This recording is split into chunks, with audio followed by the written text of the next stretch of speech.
Shanno mitraha.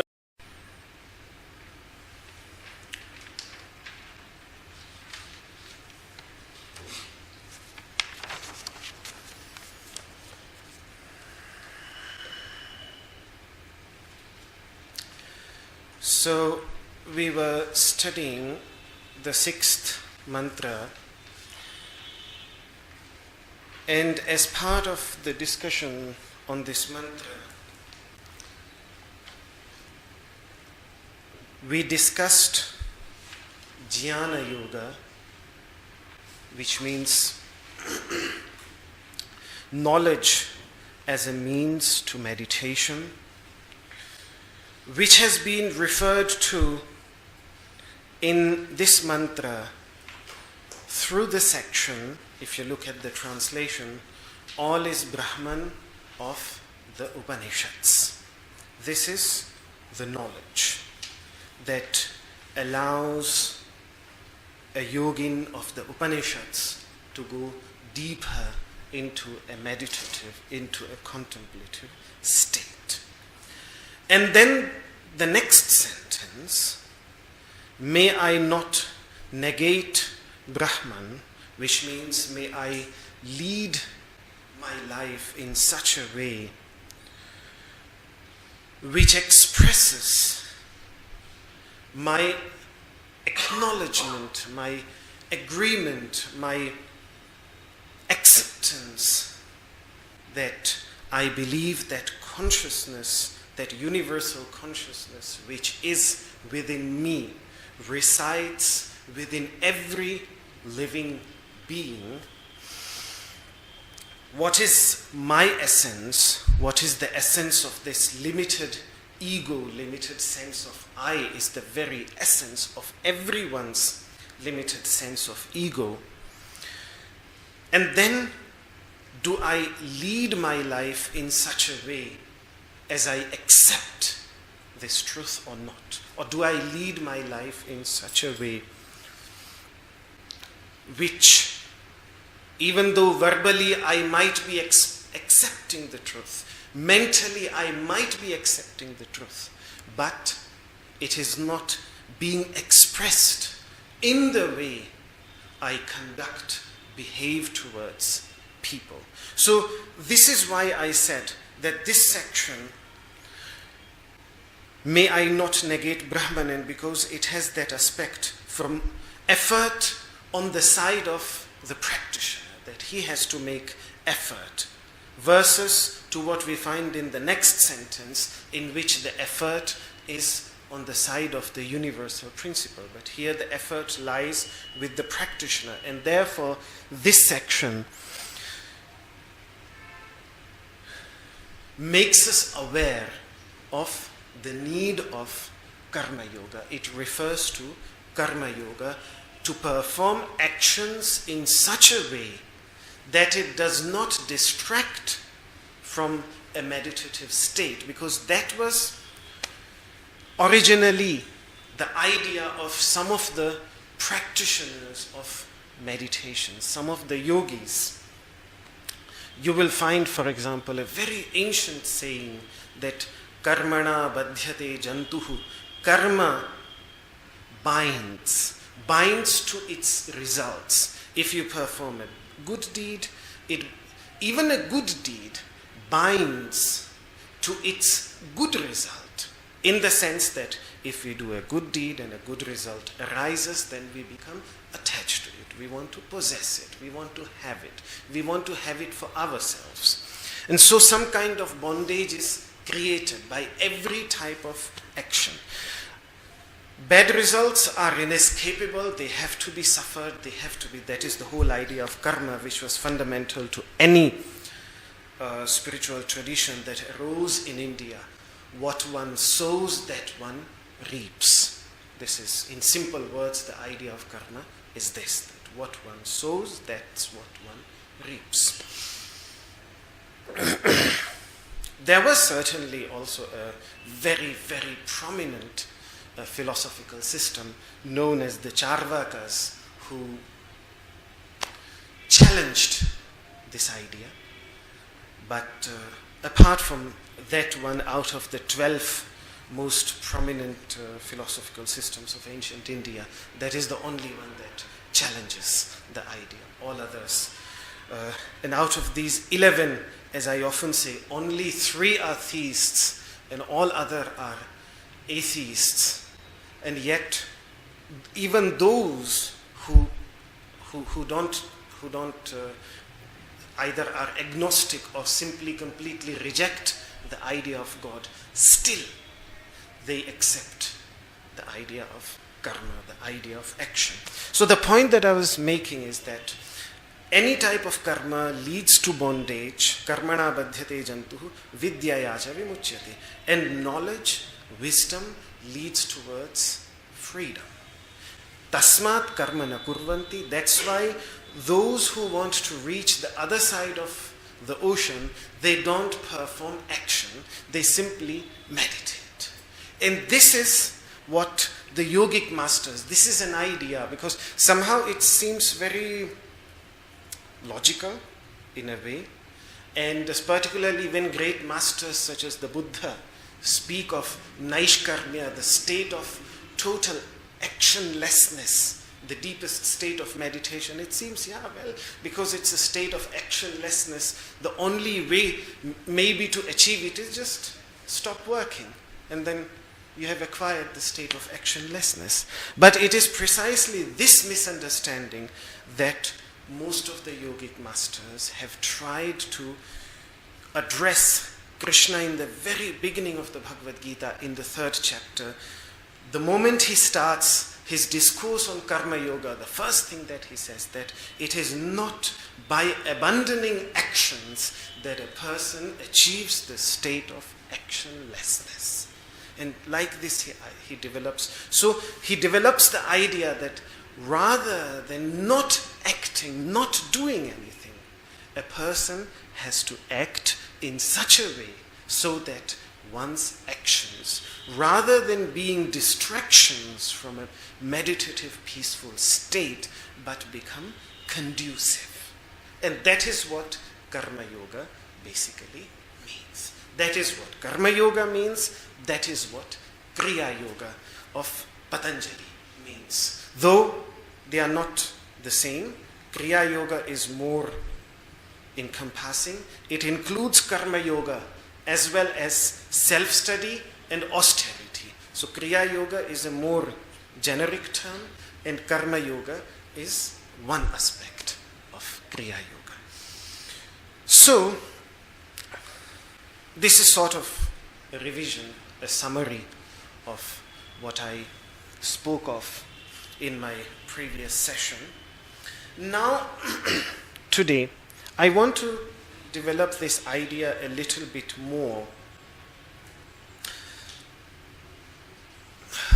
by showing how it was understood in the cultural context in ancient India. Because still, what kind of action? We have just spoken of actions, but what kind of actions? Do we have a clear picture of what kinds of actions we are speaking about? Because action is a very general term. Even our asana practice is an action. So then the question arises that, in fact, I was asked this question. The person is not here today, so I cannot do anything about that. But that is what inspired me to speak about this, because when we use the word action, what specifically do we mean? We have to find it out for ourselves, the specifics, but what I can do is to show a little bit what did karma mean to the yogic masters when they spoke of karma yoga, action which leads towards a meditative state, what kind of action that they had in mind. And this is briefly what I will be going to speak about today. Let me refer to the 2 Sanskrit words into which the idea of karma is divided.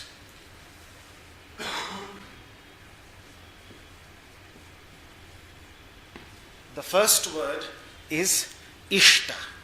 Iṣṭa simply means worship, sacrifice. That is the literal meaning of the word iṣṭa. And the second word is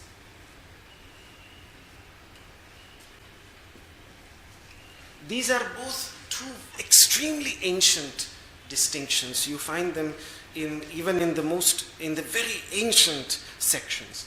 Pūrta, iṣṭa are acts of worship, and pūrta, one can say pūrta is derived from the root, like in purna, the same root, and they are acts which nourish the society.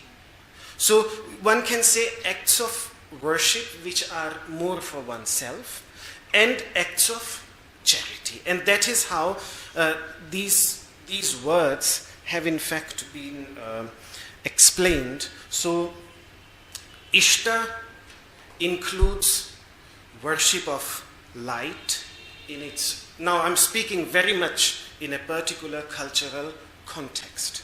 And the cultural context in this case is what is known as the Arya cultural context. And by the Arya, and I'm aware that this is a problematic word. It has become sadly an extremely problematic word, particularly in its English version, the Aryans. I don't know from where the N has been added to it, because the Sanskrit original word is Arya. But in English, we refer to it as the Aryan race.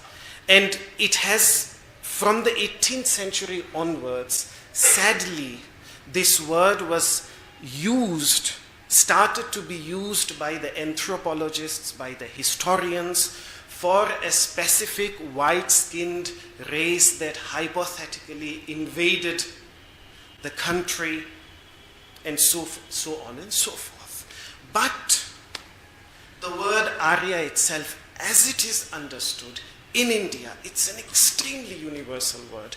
Because if the Buddha, whatever he's striving to become an Arya.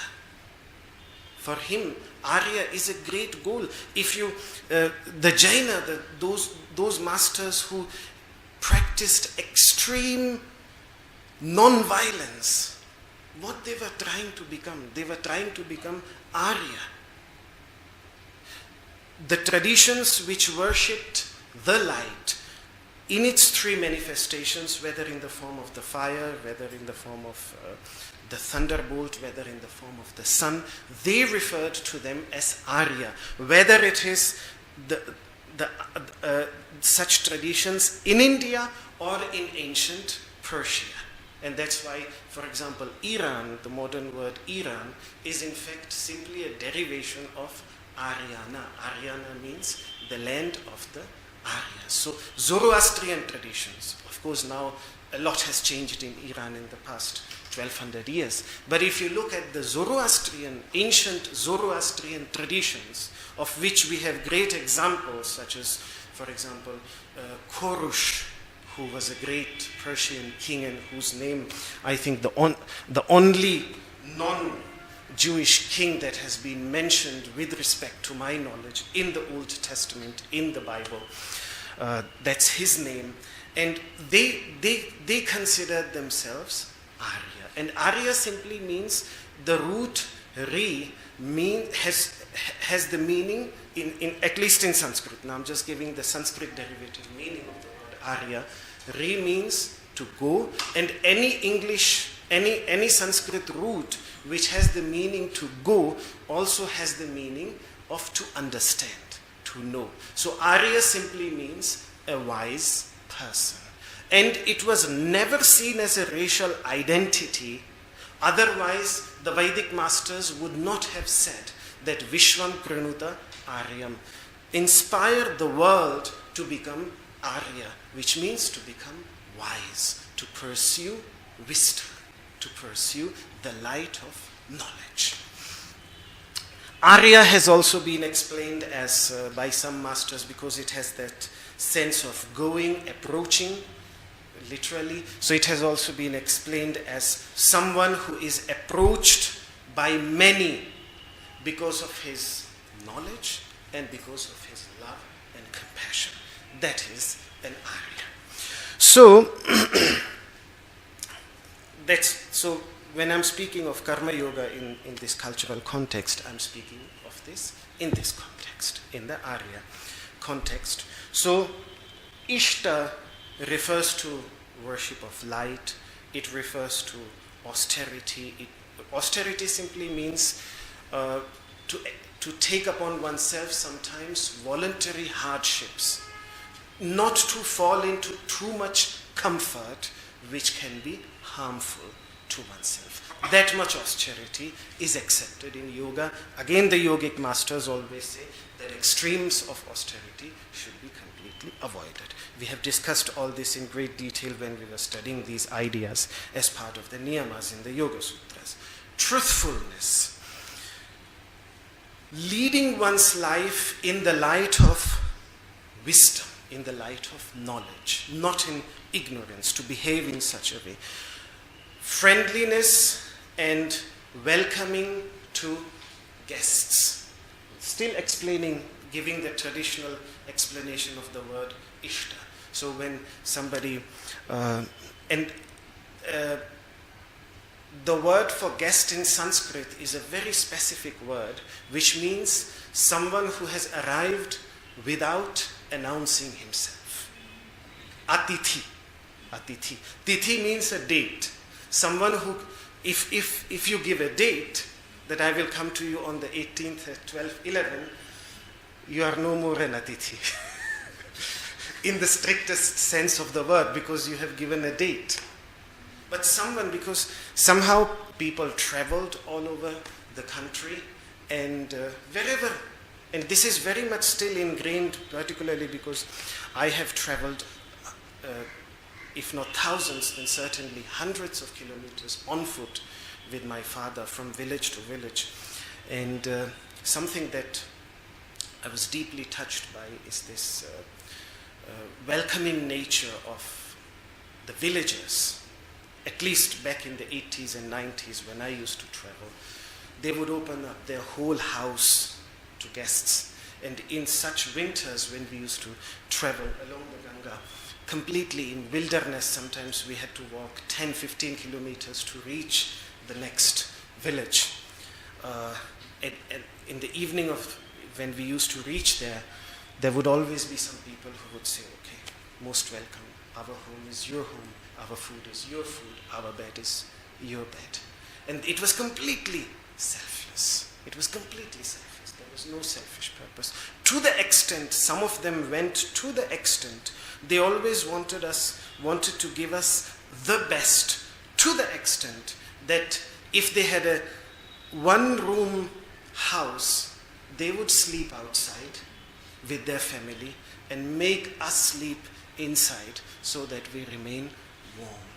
This was the kind of principles that were followed, and that's why we have in one of the concluding teachings, the last teachings, the parting teachings that a master gives to his student after he has completed the study of the Vedas, one sentence is Atithi Devo Bhava, which is a very famous sentence. Let such a guest be like God unto you.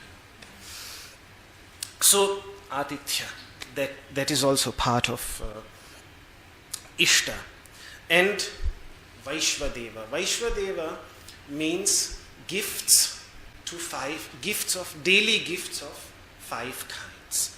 And these 5 kinds of gifts included gift to the cow, gift to the dog, gift to the birds, collective gift to food, collective gift of food to all life forms. This could include trees, just putting a little bit of water into trees or whatever. And then the 5th one is specifically for the ants.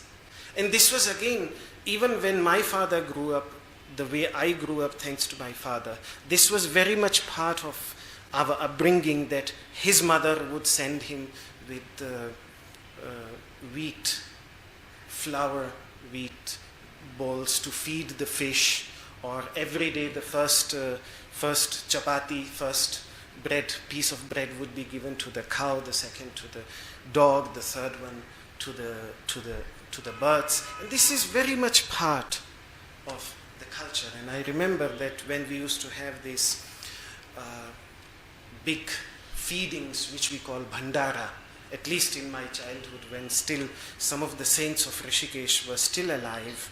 For example, Radheshyam Babaji on the other side, who was from my hometown and very old, and in fact he was originally a wrestler, and he had a huge following of wrestlers from Mathura Vrindavan area. And when these people used to come, they used to have huge feeding programs, like 1,000 people were fed food. And he used to make sure that every bird that comes, every dog that comes, every cow that comes, and even tiny little insects, everyone has to be fed. The same was true with Mastram Babaji, whose cave is still there on the other side, and still somehow the people there, even though he passed away in 1989, his followers have continued to the tradition by feeding the cows and all this. So all this is part of iṣṭa. And pūrta would be anything that a person does, which is socially oriented, which in ancient India meant to dig up a well so that people can drink water out of it, or to make a huge reservoir of water, or to give food to hundreds of people, or to give water to the thirsty in the summer, or to make dharmashalas. That's why you have these buildings in all the sacred places in India, constructed by great kings of ancient India. Whenever you go to such, even in Rishikesh, you have Jivni Mai Dharmshala, you have Nepali Kshetra, you have Gita Bhavan, all these ancient time dharmashalas which were constructed by wealthy people so that pilgrims who had no money, and this was for complete service of those who were seeking a higher purpose in their lives. This was called ārāma. There was, for example, a great woman that comes to my name. She was a queen, Queen Ahalyabai Holkar, whose dharmashalas can be found in most of the sacred holy places in India.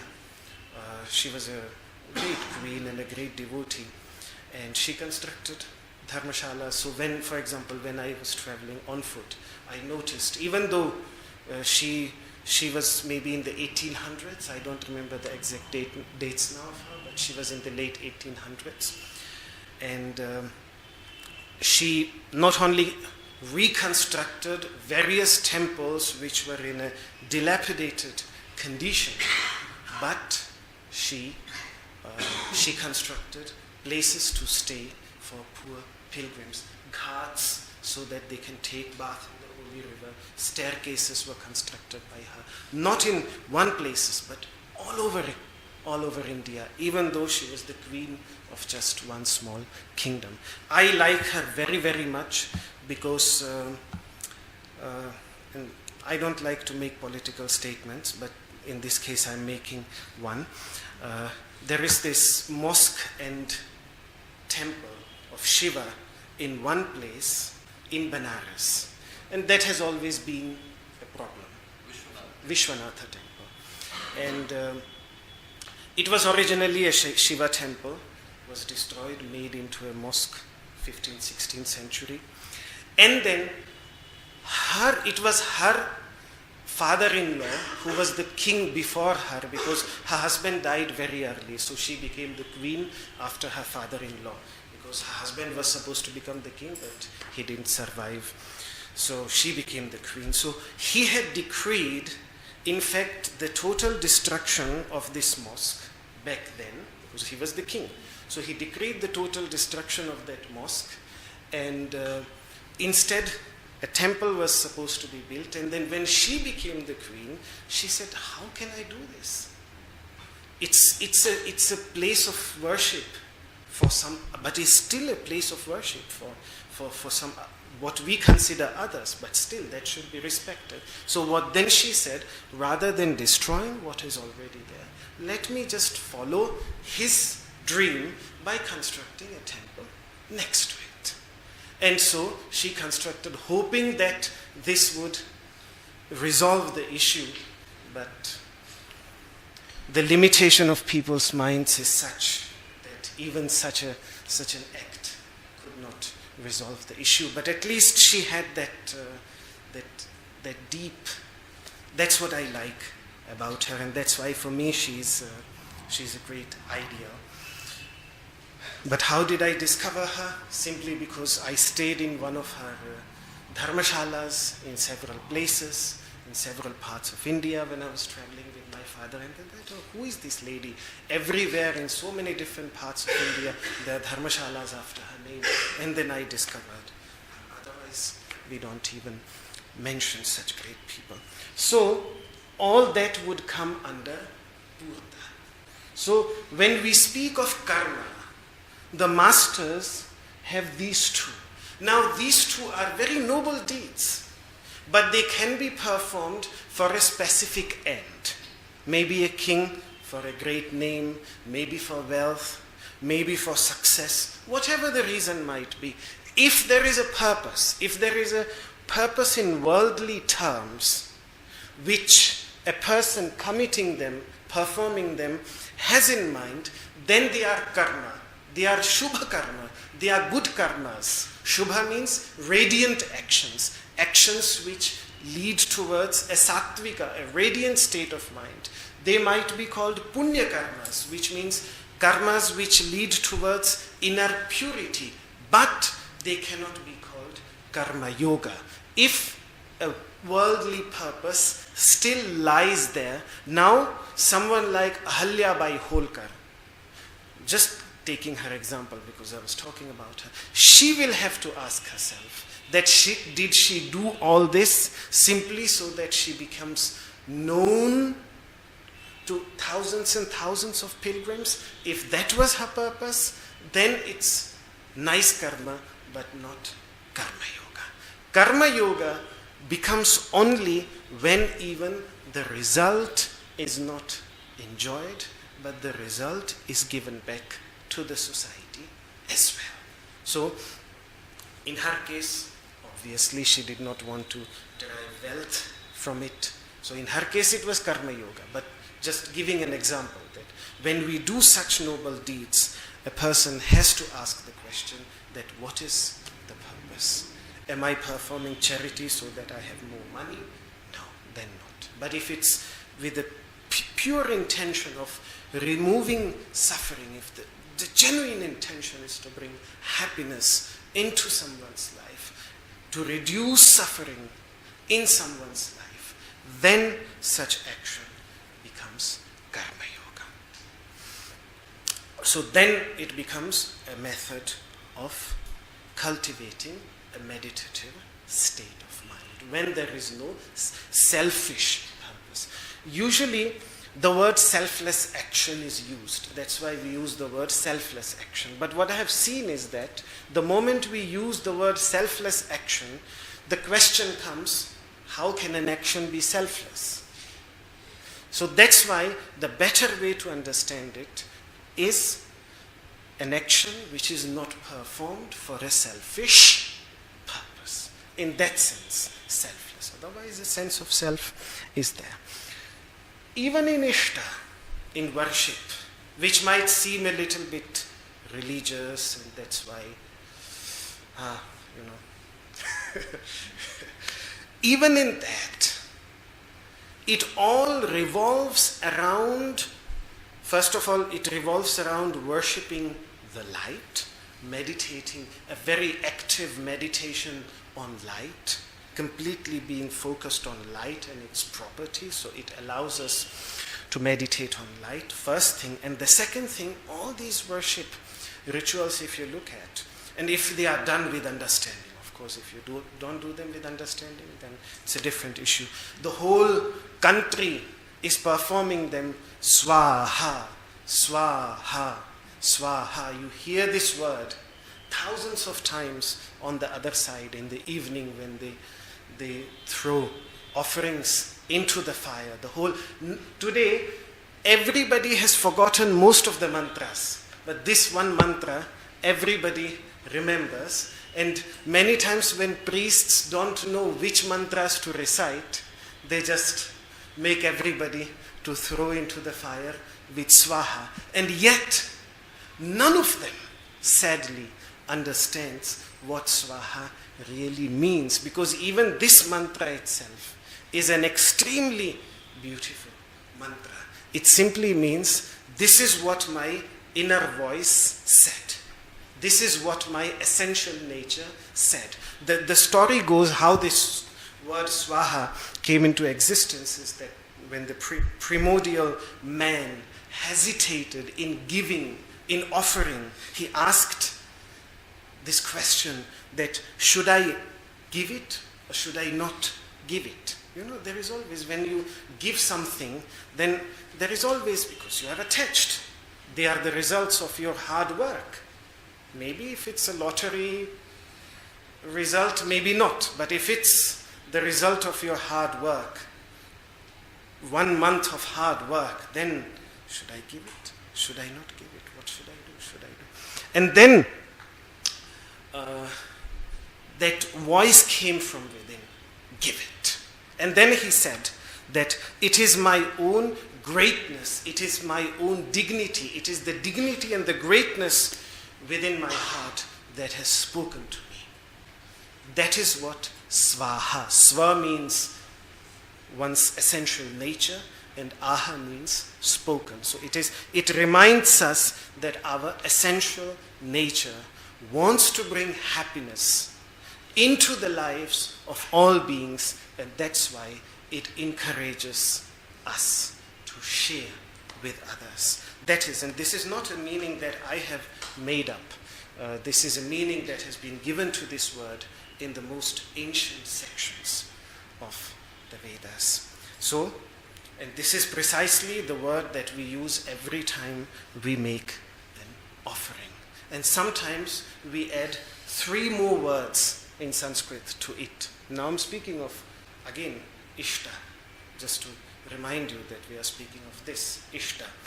3 words which are added to it sometimes simply means, now this doesn't belong to me.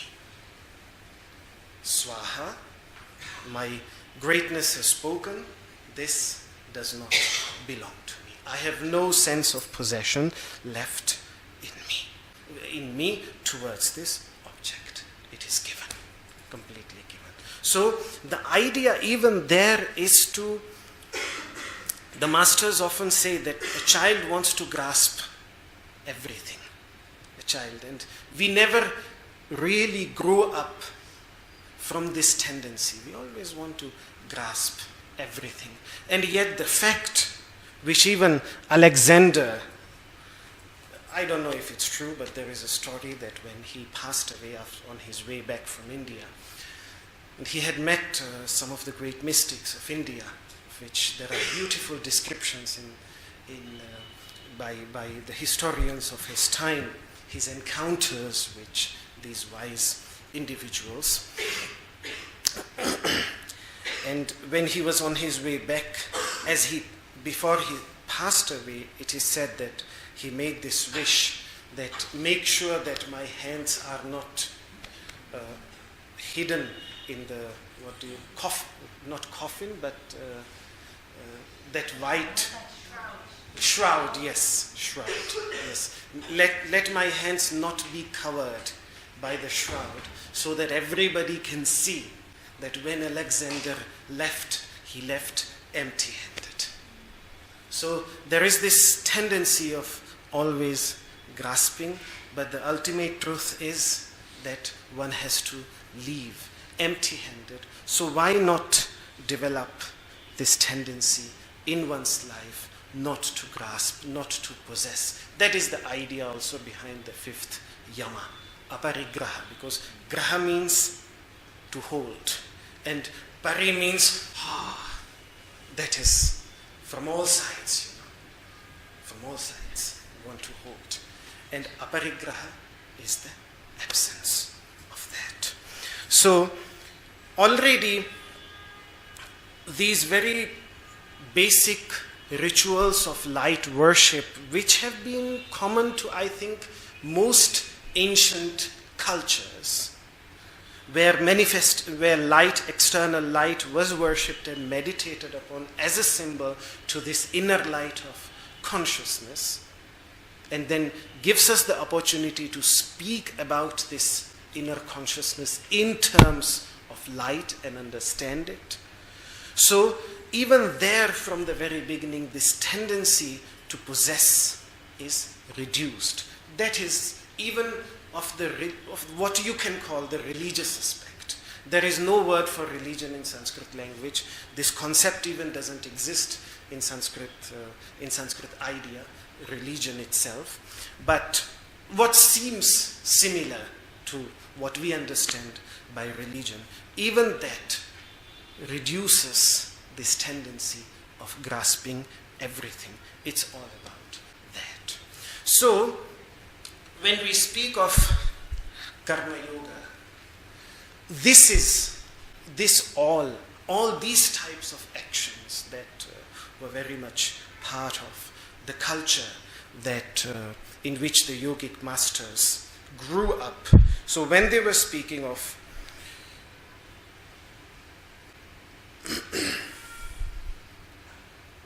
karma yoga, what they meant by action was this. So just to summarize once again, that when in the yogic context we speak of worship, the word worship in the yogic context does not only mean worship of God, but we always speak of 5 kinds of worships. One is worship of knowledge, which is studying the teachings. Worship of the radiant one, because the Sanskrit word for God is Deva, which means radiant being, the radiant one, in which there is no darkness of ignorance. That is the second. So the first one is worship of knowledge. And then comes worship of Deva, worship of the divine.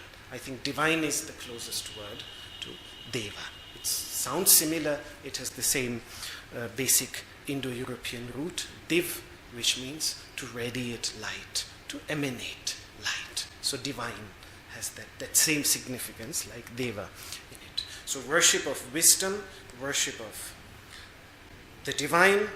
Then comes worship of one's parents, one's own father and mother, and in it also are included one's teachers, because one can have parents in various ways. Not only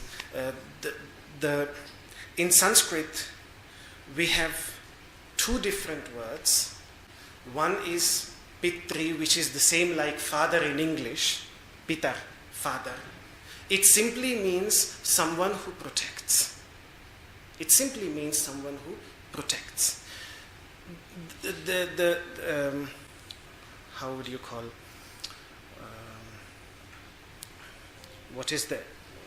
How do you refer to the actual father? Biological father. Yes. If you want to use the word in Sanskrit for a biological father, you have to use the word janaka. Janaka means someone who gave us birth. So that's the biological father. But the Sanskrit word for father, which is pitar, can also be used for the masters. Anyone who protects and nourishes, as the biological father, as well as anyone giving us wisdom. And I think it's the same also in the West. That's why in ancient times the priests, they were referred to as the father. And it is the same we find in the Upanishads. The teacher is often referred to as Tvam hinah pita, you are my father. Yosmatama vidyaya param taresi, because you lead us to the other shore of this ignorance, of this ocean of ignorance. So it is in that sense. So worship of wise people, let's translate it like this. But specifically, always greatest importance is given. Number one is mother. Which means now biological mother is always we say that the master is the most respected one, but one father is equal to 100 masters, and one mother is equal to 100 fathers. This is how the idea in the teachings one can find such statements. So the mother, which means in Pitri Yajña, the mother has the supreme place, father the second, biological father the second, and all other teachers later. So that is the third form of worship. The fourth form of worship is worship of humanity. That is nirākuryām, worship of humanity.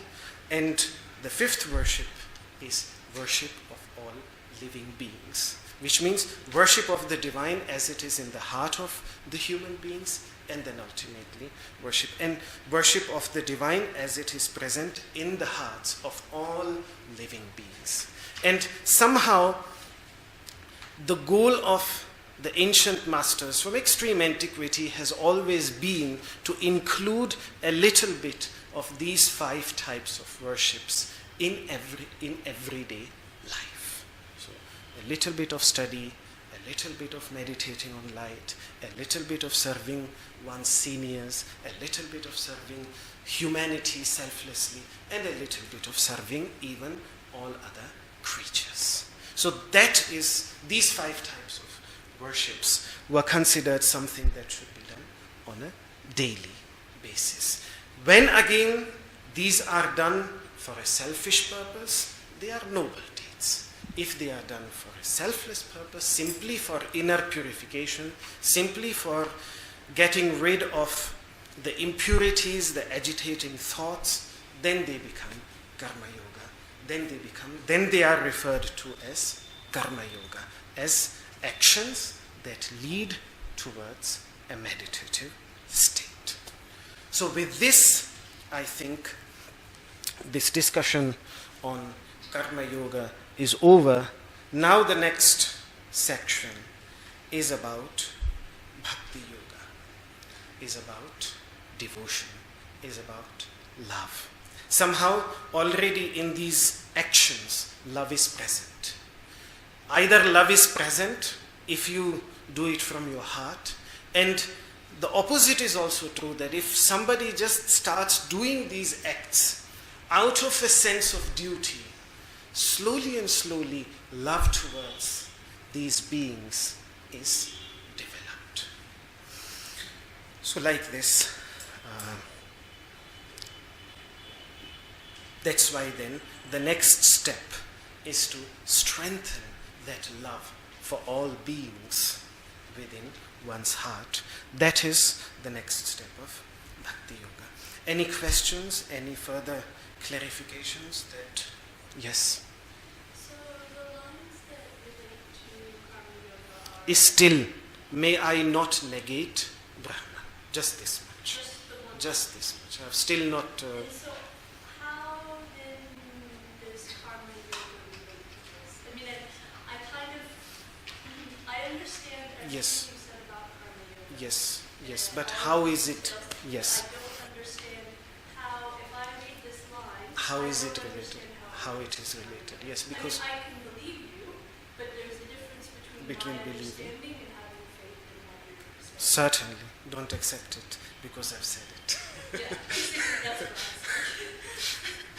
Yes, it's a pledge. May I not negate, it's a pledge. May I not negate Brahman. Now this is a very internal pledge. Internally I can say that I don't negate Brahman.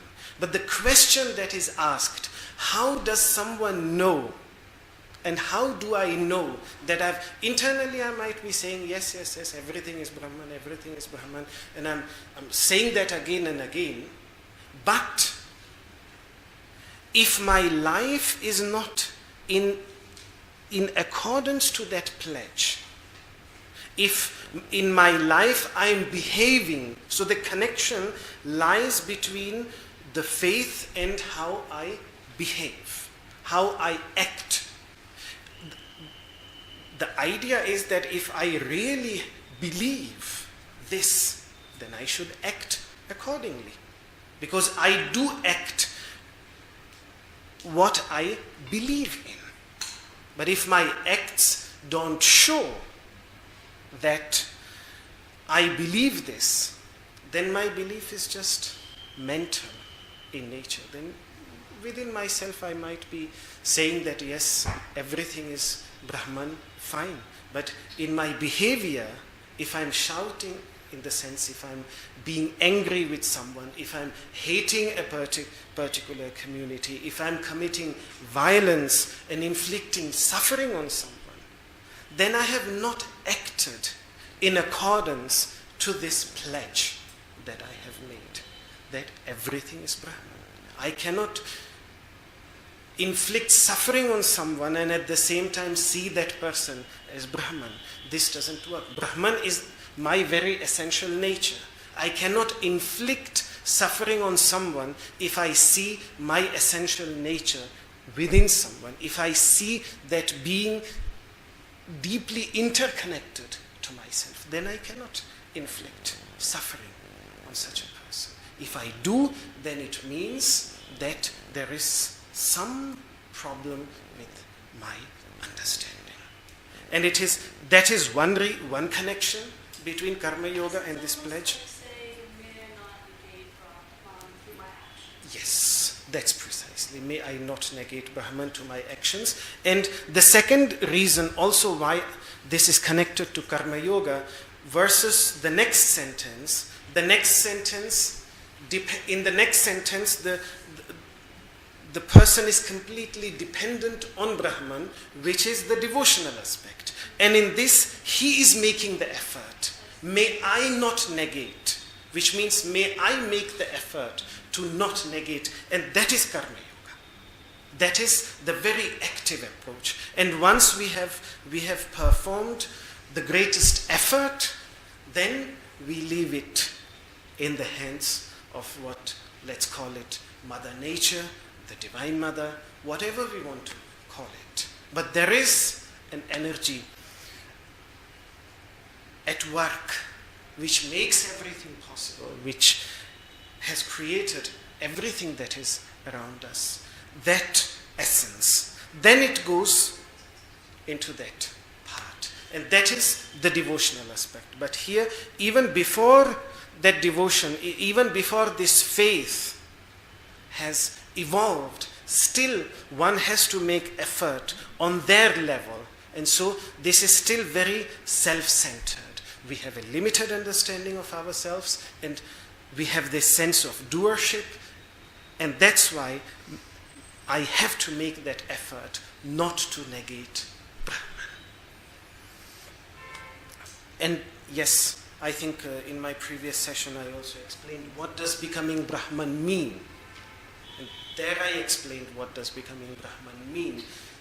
To be fearless, not to inflict suffering on anyone. That is what becoming Brahman means. So it is all connected to this one sentence. And that is why this sentence is the sentence of, if the sentence before this was the sentence of Jnana Yoga, this sentence is the sentence of Karma Yoga.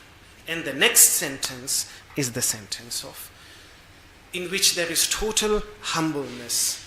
After I have made all the efforts that I could make, I become like a child and I say that now the divine has to bow down to me to lift me up. Because I am, with my, whatever I could do, I have done.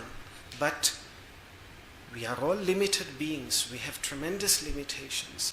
Within these limitations, like a child, when the mother lifts up the child, she bows down. So this idea of that the divine bows down to, that is that love, that mutual love from the side of the devotee and from the side of the universal consciousness as well.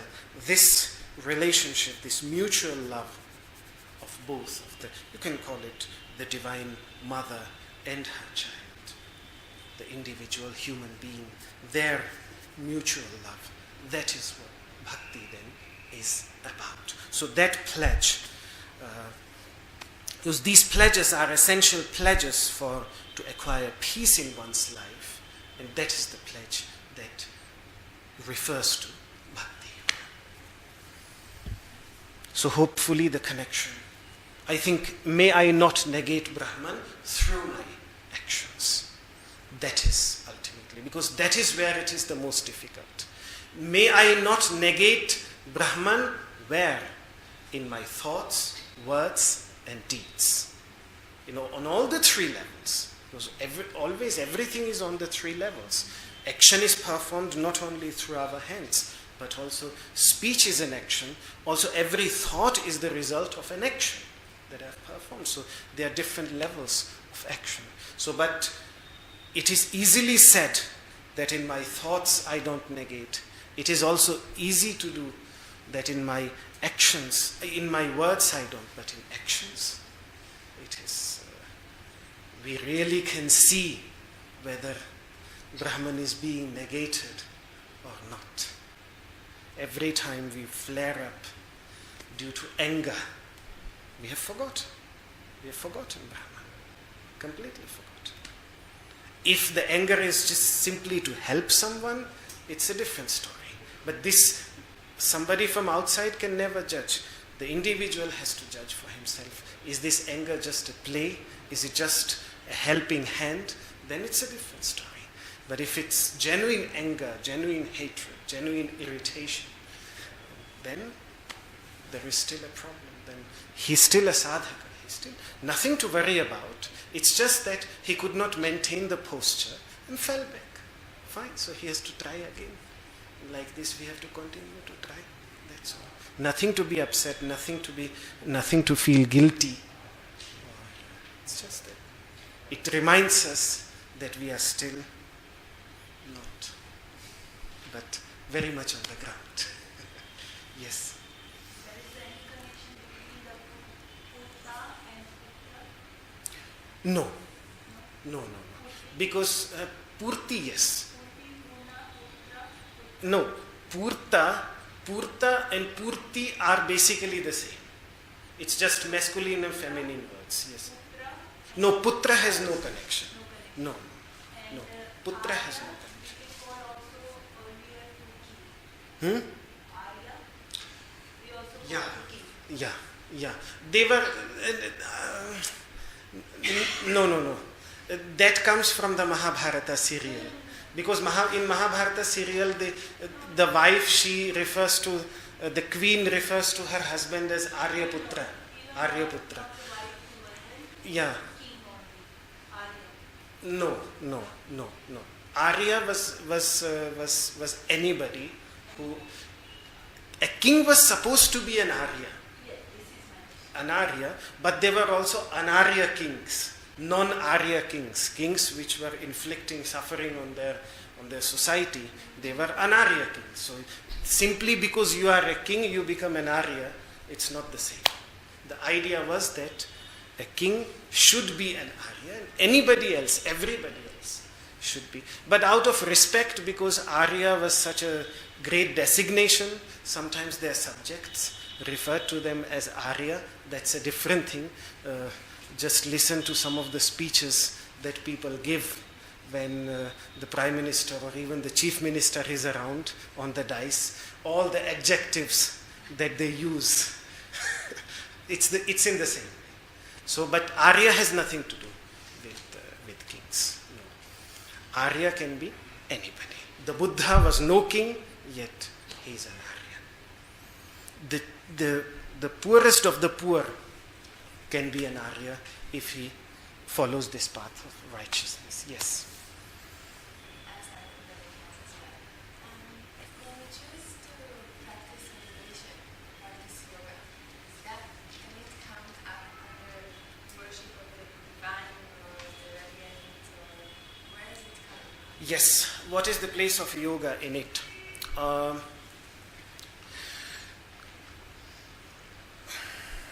First of all, I guess by yoga you mean now specifically asana aspect. Yes, yes. So, in the 8-limbed path of yoga, if karma yoga is the 5th niyama, then the next one is asana. So karma yoga is just the previous one of asana in the system of the 8-limbed path of yoga as described by Patanjali. Yes, that is the Ishvara Pranidhana, the 5th yama, is explained by Vedavyasa as actions that are performed in such a way so that their result is surrendered to the divine present within the hearts of all beings. So in other words, Ishvara Pranidhana, the 5th yama, simply means actions which have been performed without a selfish purpose. So that is what Ishvara Pranidhana of the 5th yama is completely equal to Karma Yoga of the Bhagavad Gita. They are exactly the same thing. Now if you want to include asana into Karma Yoga, then you have to define the approach to asana. Then you will have to now, why am I performing asana? Why am I practicing asana? These questions have to be asked, and they will give the answer whether one's practice of asana is karma yoga or not. Asana in itself cannot be included in karma yoga. It is our approach. That is why the approach towards all these practices have been mentioned before, because they define the practice, the following very practical path. That's why Karma Yoga has been mentioned before. So that's why I gave a complete picture of what Karma Yoga means.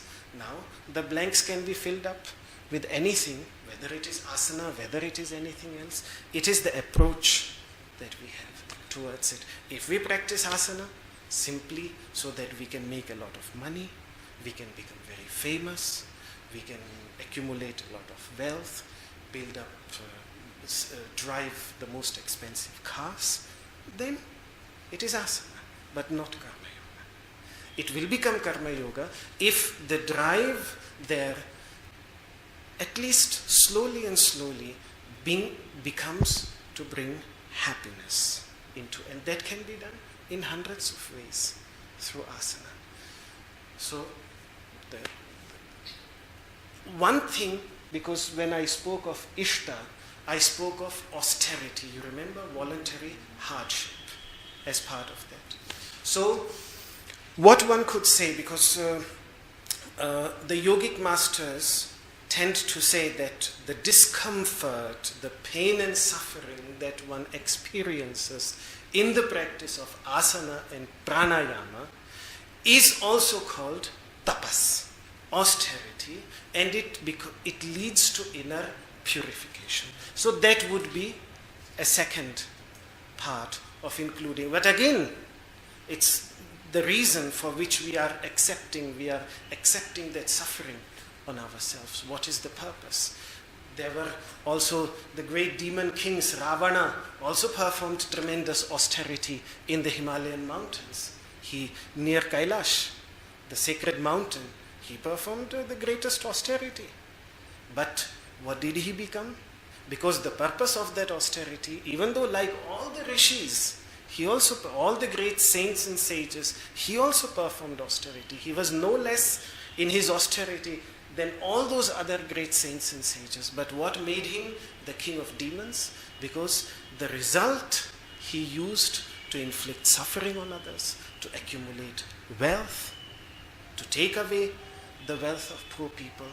And that's why he's today, despite being the son of a great rishi, being a rishi himself, a great tapasvi, a great austere person, he is referred to as the king of demons in the story. So it's always the purpose that we have. If we are performing asana so that we can show ourselves to be greater than someone, or make somebody feel bad, or diminish, or how stupid and ignorant that person is. If we are showing our asana practice for that, then sadly it is tamasika.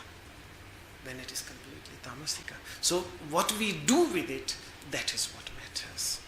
And that's why I think the study of these teachings is important, because they give us a context, a proper context in which such a beautiful instrument can be used to evolve into becoming not only a human being who is externally beautiful, but also a human being who is internally beautiful.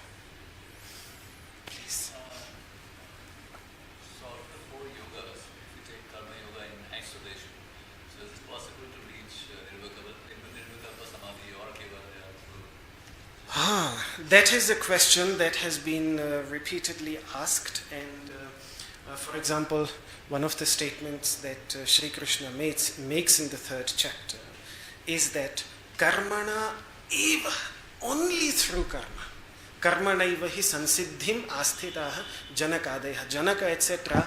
have acquired perfection only through karma yoga. So if you ask this question to Krishna, his answer is very clear, that only karma yoga itself is enough. But the catch in there is that what Krishna has in mind, that if you really practice karma yoga properly, it will naturally lead towards bhakti yoga and jnana yoga. So they follow very naturally. They will follow very naturally. If all our effort is completely directed towards karma yoga, if we are focused completely on karma yoga, then that love will naturally develop.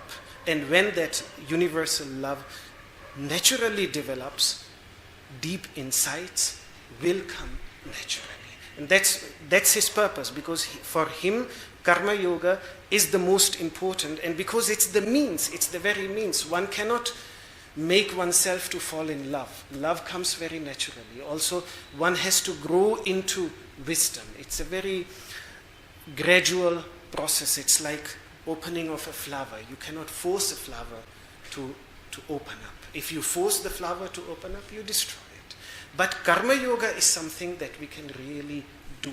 That is in our grasps. We can make a conscious choice and say that I want to practice karma yoga. So that's why he emphasizes so much on karma yoga. So within karma yoga itself, bhakti yoga is within karma yoga, jnana yoga is within karma yoga. He nowhere in the Gita, he's considered Yogeshwara, the Lord of Yoga. Nowhere in the Bhagavad Gita, when speaking of bhakti yoga, he doesn't give himself as an example. He doesn't say, look at me.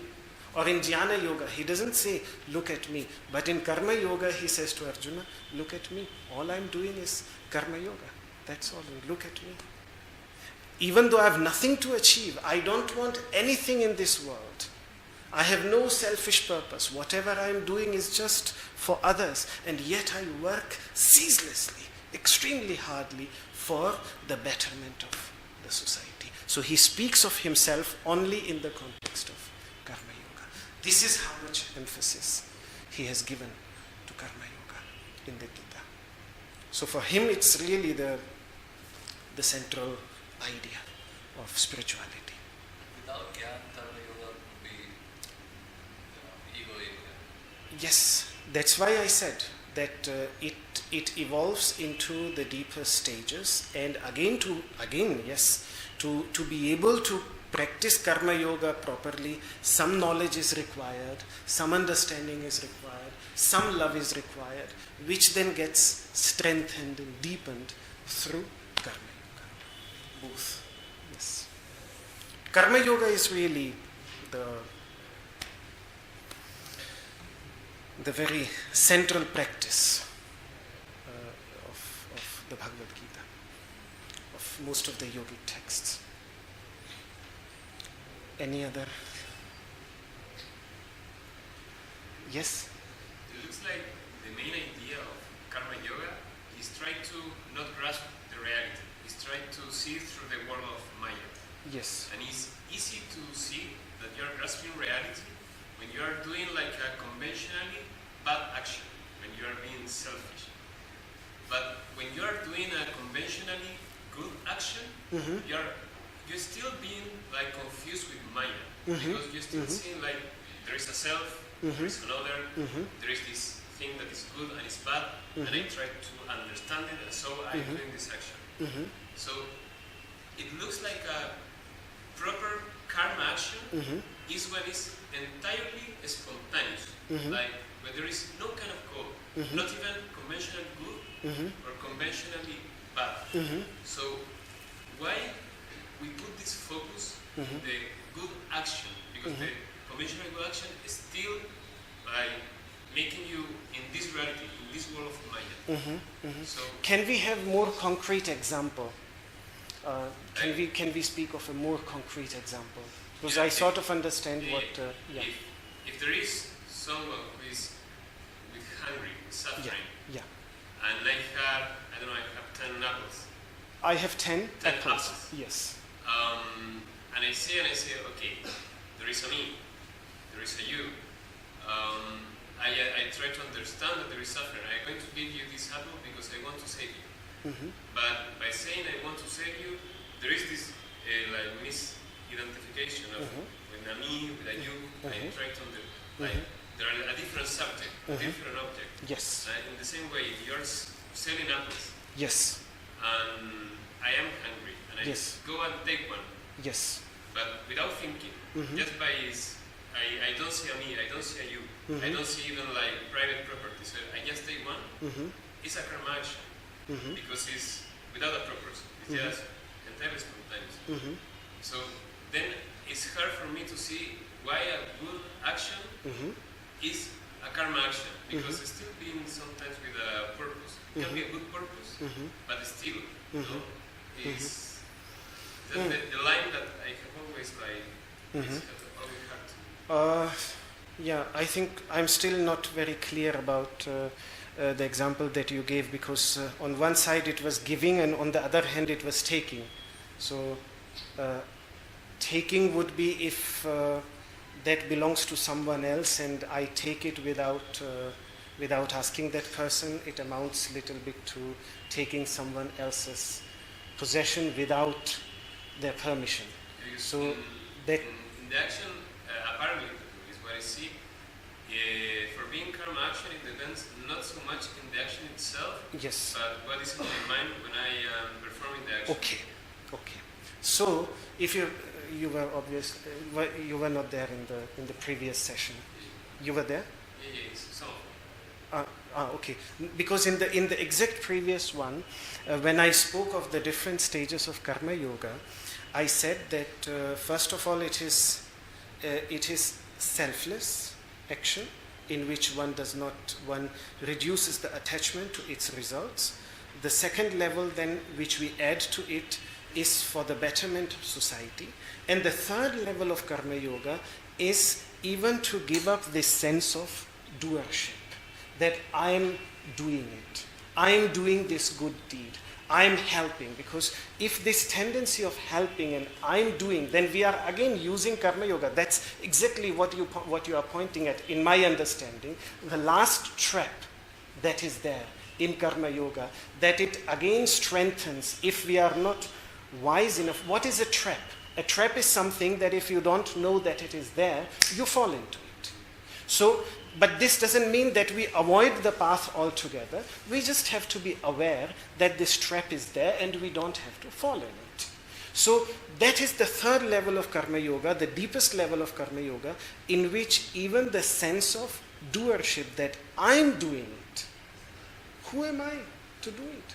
Who is all energy and everything that I have, the capacity that I have, has been given by the world to me. Every little bit of, even if I can lift it up, this energy I get from the food, this food I get from so many people. So I have to be thankful to thousands of people that I can do this little act of generosity. Who am I ultimately? So that is the deepest level of karma yoga, because if one does not become aware of this deepest level, then again karma yoga can become a trap to strengthen this limited sense of identity which you are worried about. But the point is that there are bigger problems to tackle before that, which are our possessiveness and suffering and that. First, on those level, and in the deepest level of Karma Yoga, this is precisely what the masters also speak of, which is the giving up of the limited sense of identity, the sense of doership. Then a master wouldn't say that I'm helping others, I'm doing it.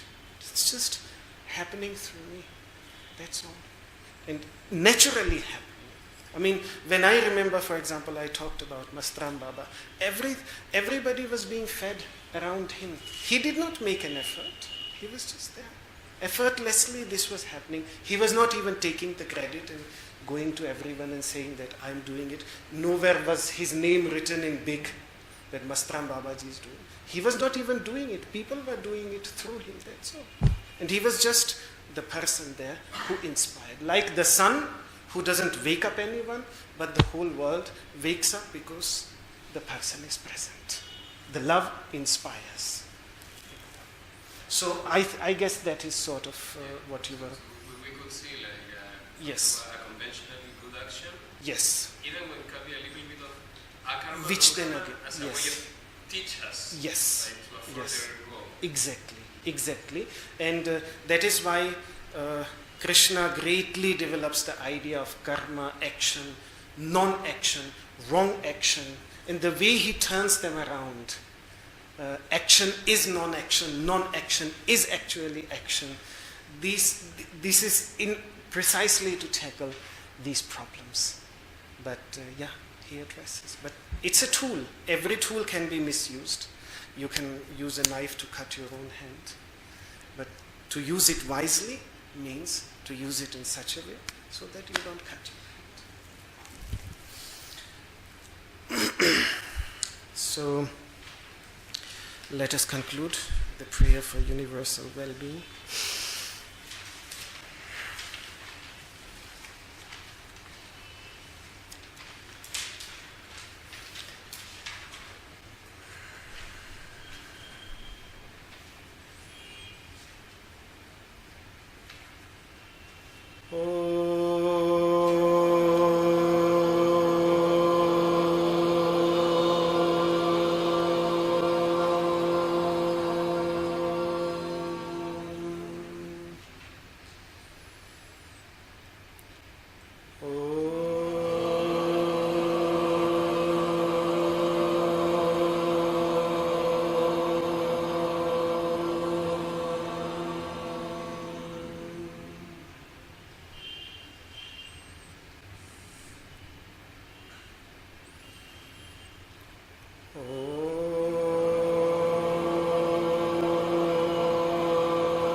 सर्वे भवन्तु सुखिनः सर्वे सन्तु निरामयाः सर्वे भद्राणि पश्यन्तु मा कश्चित् दुःखभाग् भवेत् ॐ शान्तिः शान्तिः शान्तिः. My humble salutations to you. Thank you very much.